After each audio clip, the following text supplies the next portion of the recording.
ok? Estamos falando do assunto referente à comunhão. Os textos bíblicos que apresentei nos deram uma visão de onde iniciou o desejo da comunhão e como era na prática. Vimos que ela iniciou com Deus, que através do seu Espírito iniciou a transformação do mundo, que era sem forma e vazio, conforme está escrito nos primeiros versículos da Bíblia, que diz: No princípio criou Deus os céus e a terra. A terra era sem forma e vazia. Havia trevas sobre a face do abismo, mas o Espírito de Deus pairava sobre a face das águas. Gênesis 1, de 1 a 2. A partir de então, Deus cria todas as coisas e no poder de sua palavra inicia a transformação. E aquilo que era sem forma e vazio passou a ser moldado e preparado para que o homem que já estava no projeto do Senhor pudesse desfrutar de todo o conforto necessário para viver em harmonia com o Senhor e toda a sua criação. Assim Deus preparou um jardim ao qual chamou de Jardim do Éden e deu ao homem a responsabilidade de cuidar e dominar. Então plantou o Senhor Deus um jardim da banda do Oriente no Éden e pôs ali o homem que tinha formado. E o Senhor Deus fez brotar da terra toda a qualidade de árvores agradáveis à vista e boas para a comida, bem como a árvore da vida no meio do jardim e a árvore do conhecimento do bem e do mal. Gênesis 2, 8, 9. Vejam que Deus estabelece uma condição para o homem viver em sua presença. Ele preparou um ambiente perfeito e deu toda a condição para o homem viver em sua presença. Havia apenas uma ordem, uma lei que ele precisava obedecer. Tomou, pois, o Senhor Deus o homem e o pôs no jardim do Éden para o lavrar e guardar. Ordenou o Senhor Deus ao homem, dizendo: De toda a árvore do jardim podes comer livremente, mas da árvore do conhecimento do bem e do mal, dessa não comerás, porque no dia em que dela comeres, certamente morrerás. Disse mais o Senhor Deus: Não é bom que o homem esteja só. Far-lhe uma ajudadora que lhe seja idônea. Gênesis 2, 15, 18. Vejam que depois de tudo pronto e apesar da comunhão que havia entre Deus e o homem, o Senhor percebe a infelicidade do homem e diz: Não é bom que o homem esteja só. Far-lhe uma ajudadora que lhe seja idônea. Isso mostra o cuidado do Senhor e traz um ensino precioso. O ser humano, para ser feliz, precisa ter alguém para compartilhar a vida. Não adianta ter riquezas e poder. Sozinho o homem não consegue ser feliz. Vejam que Adão tinha um jardim que foi preparado pelo próprio Senhor. Ele recebeu o cargo de mordomo, era quem dominava sobre tudo no jardim. Dá para imaginar como eram as belezas naturais, além dos animais e o privilégio da presença de Deus, que conversava com ele todos os dias? Porém, Deus percebeu a infelicidade no homem, porque ele era único que não tinha alguém que lhe correspondesse. Então o Senhor Deus fez cair um sono pesado sobre o homem e este adormeceu. Tomou-lhe então uma das costelas e fechou a carne em seu lugar. E da costela que o Senhor Deus lhe tomara, formou a mulher e a trouxe ao homem. Gênesis 2, 21, 22. E enquanto eles viveram em obediência à ordem do Senhor, eram felizes e não tinham problemas no relacionamento. Assim fica evidente que a verdadeira comunhão só acontece quando existe unidade entre o Criador e sua criação. Vejam que o homem sozinho, mesmo na presença de Deus, não consegue ser feliz. Por isso, como vimos na terça-feira passada, desde que o homem desobedeceu a lei do jardim, o Éden, e foi expulso da presença do Senhor, não consegue mais viver em harmonia. Por isso Deus se revelou através dos profetas, sinais e prodígios, até a chegada de Jesus, que tem como propósito nos unir e trazer de volta a presença do Senhor.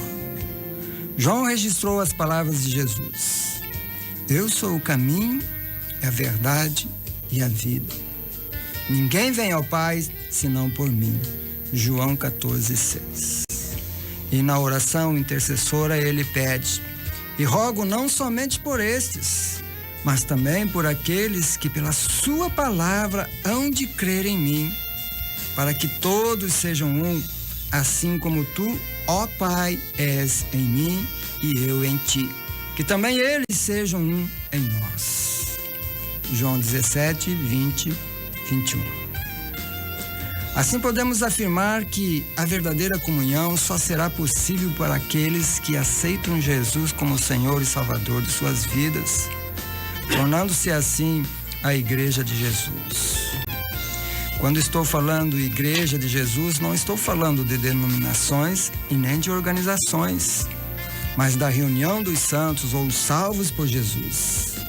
Aqueles que nasceram de novo, isso é, aqueles que foram chamados para fora do mundo para estar dentro do corpo de Cristo. Porém, quando a Igreja de Jesus se reúne em um local, aí sim precisa se organizar e se denominar. Como era lá no Jardim do Éden, existia um lugar onde os homens viviam e uma lei que regia a comunhão deles na presença de Deus. Com isso em mente, podemos dar continuidade e responder a pergunta deixada na terça-feira passada: o que é comunhão? Comunhão é a união de propósitos e interesses em torno de algo. É a participação em comum. É quando duas ou mais pessoas se unem com um determinado objetivo. É viver com o outro gratuitamente na ajuda mútua, no verdadeiro amor. Este é o propósito de Jesus ter ido para a cruz, ser crucificado e depois de ressuscitado, fundado a igreja.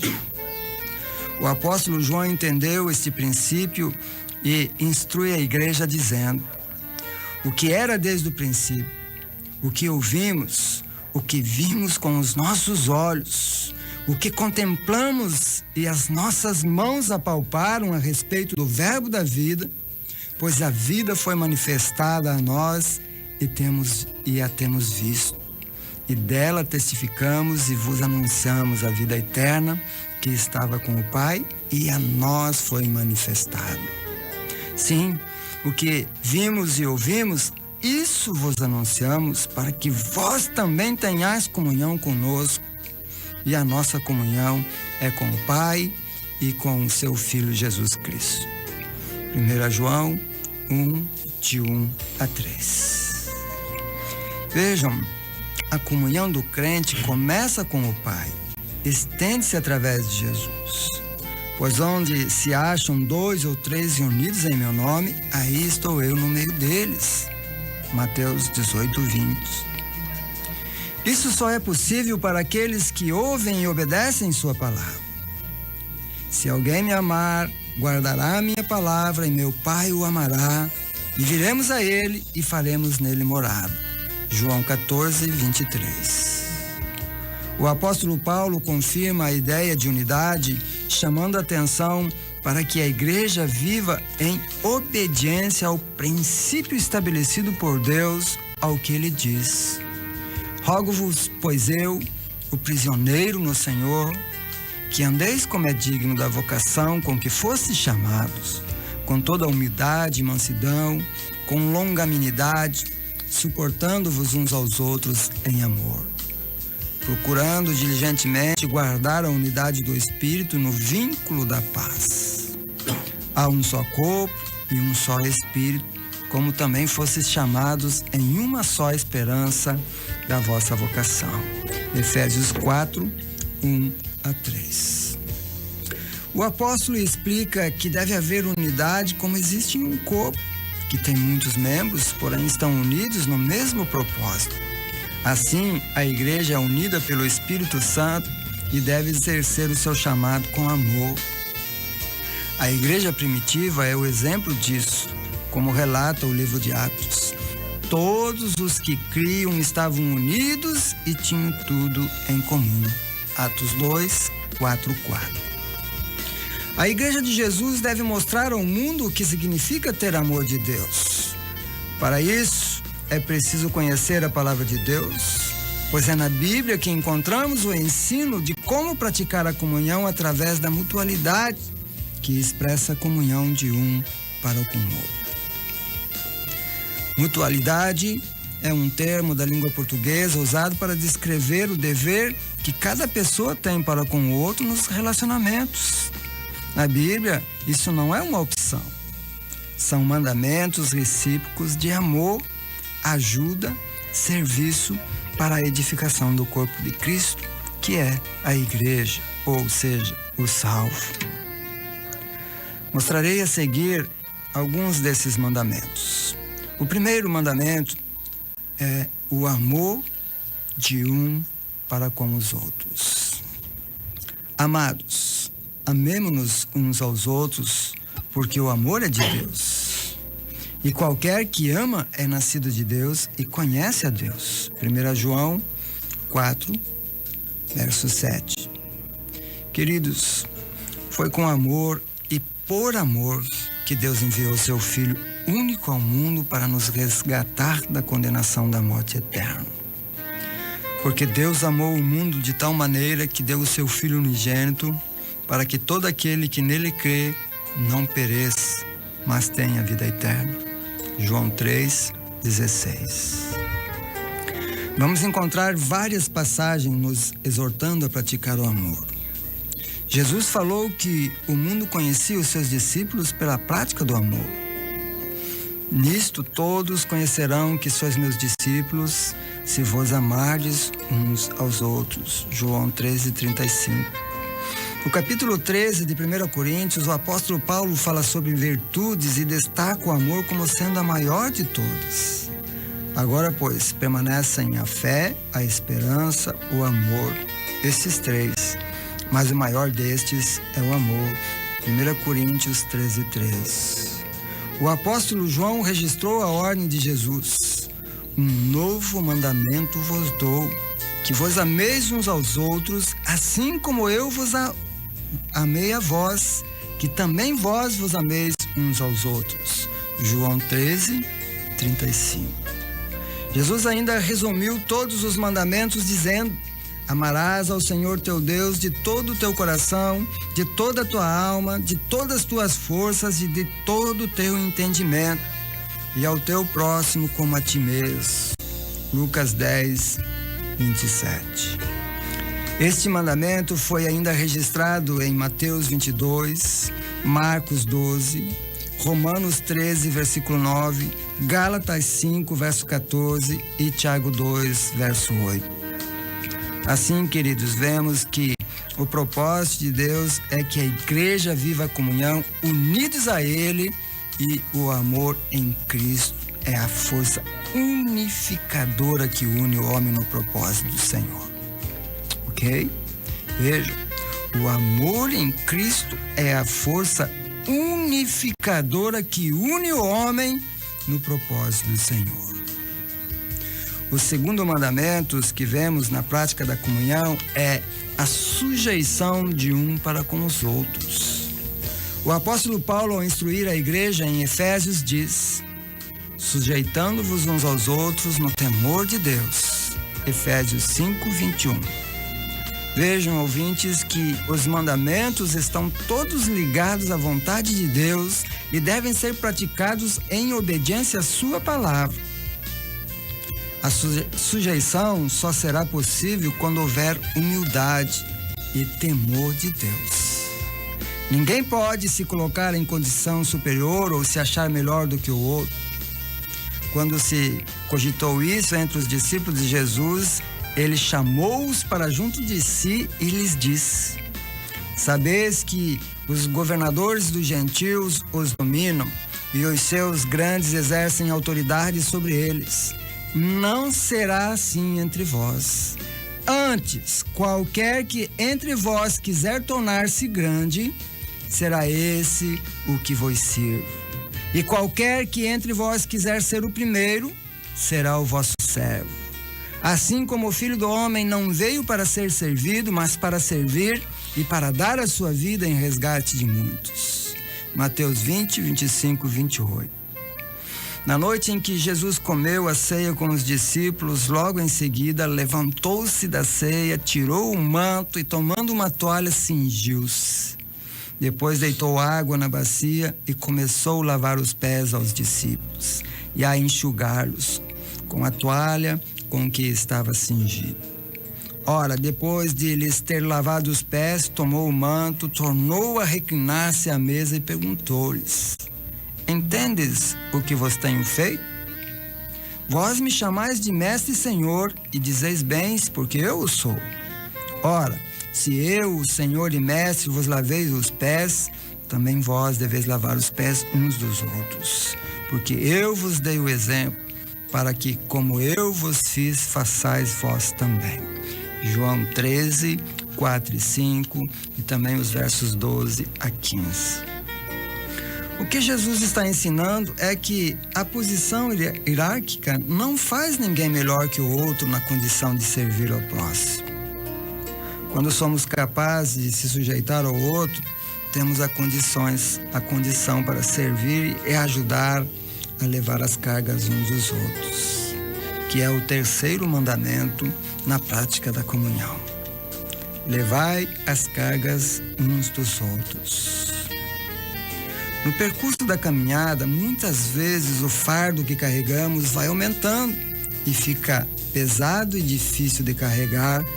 Por isso, o apóstolo instrui: levai as cargas uns dos outros, e assim cumprirei a lei de Cristo. Gálatas 6, verso 2. Sim, foi Jesus que pediu: vinde a mim, todos os que estáis cansados e oprimidos, e eu vos aliviarei. Tomai sobre vós o meu jugo, e aprendei de mim, que sou manso e humilde de coração, e acharei descanso para as vossas almas. Porque o meu jugo é suave e o meu fardo é leve. Mateus 11, 28 a 30. Assim como Jesus se dispõe em ajudar aquele que está carregando peso além das suas forças, devemos seguir o seu exemplo. Lembra o que ele disse depois de lavar os pés dos discípulos? Porque eu vos dei exemplo, para que como eu vos fiz, façais vós também. João 13, 15. Ajudar o irmão a levar a carga que às vezes está muito pesada. Como fazer isso? Ouvindo, compartilhando das suas lutas e dificuldades, lendo a Bíblia e orando juntos. Por isso Tiago diz: confessai as vossas culpas uns aos outros e orai um pelos outros, para que sareis. A oração feita por um justo pode muito em seus efeitos. Tiago 5, 16. Queridos ouvintes, poderia passar horas falando do que é comunhão cristã, mas o tempo não permite. Porém, antes de terminar esta mensagem, deixo ainda alguns mandamentos que devem fazer parte daqueles que são a Igreja de Jesus. Perdão. Paulo lembra o amor de Deus e exorta a igreja dizendo: antes sede bondosos um para com os outros, compassivos, perdoando-vos uns aos outros, como também Deus vos perdoou em Cristo. Efésios 4:32. O perdão não é uma opção, é uma ordem. Quando Pedro questionou Jesus a respeito do perdão, ouviu. Então Pedro, aproximando-se dele, lhe perguntou: Senhor, até quantas vezes pecará meu irmão contra mim e eu hei de perdoar? Até 7? Respondeu-lhe Jesus: não te digo que até 7, mas até 70 vezes 7. Mateus 18, 21, 22. Talvez esse seja o mais difícil de todos os mandamentos, mas necessário. Na oração do Pai Nosso fica muito claro o ensino de Jesus. Primeiro, devemos perdoar nossos devedores, para assim sermos perdoados por Deus. O pão nosso de cada dia nos dá hoje. e perdoa as nossas dívidas, assim como nós também temos perdoado aos nossos devedores. E não nos deixe entrar em tentação, mas livra-nos do mal, porque teu é o reino e o poder e a glória para sempre. Amém. Mateus 6, 11 e 13. E para terminar, falo do mandamento da oração. O apóstolo Tiago é quem exorta a igreja dizendo: orai um pelos outros. Como já falei em lições anteriores, oração é uma ferramenta especial, pois ela te aproxima de Deus e leva o salvo a cultivar um relacionamento pessoal com o Senhor. Além disso, você pode se utilizar dela para interceder por aqueles que precisam de Deus. Como Tiago está pedindo, confessai, portanto, os vossos pecados uns aos outros e orai um pelos outros para que serdes curados. A súplica de um justo pode muito na sua atuação. Tiago 5:16. Assim chegamos ao fim desta mensagem. Agora você sabe onde iniciou a comunhão cristã e o que é comunhão. Experimente, pratique e seja feliz. Na semana que vem, se Deus permitir, falarei a respeito do batismo, conforme a Bíblia instrui. Não deixe de ouvir e conhecer aquilo que Deus deixou como ordenança para a sua vida. Amém? Vamos orar, agradecendo por esta palavra, por esta mensagem desta noite.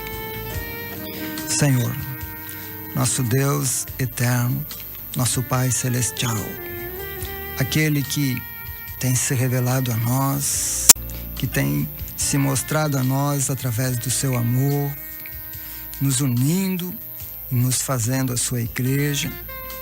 Deus, muito obrigado pela sua palavra, que mais uma vez nessa noite nos edifica a nossa vida, que nos traz o conhecimento daquilo que o Senhor tem, daquilo que o Senhor espera para cada um de nós. Que esta palavra ministrada nesta noite, mais uma vez, possa ser iluminada através do seu Espírito e que cada ouvinte possa, sim, Deus, ter a compreensão, sendo iluminado pelo seu Espírito. E assim, Deus, que esta palavra possa, sim, edificar a sua vida e prepará-lo para te servir melhor. Esta é a minha oração, em nome de Jesus. Amém.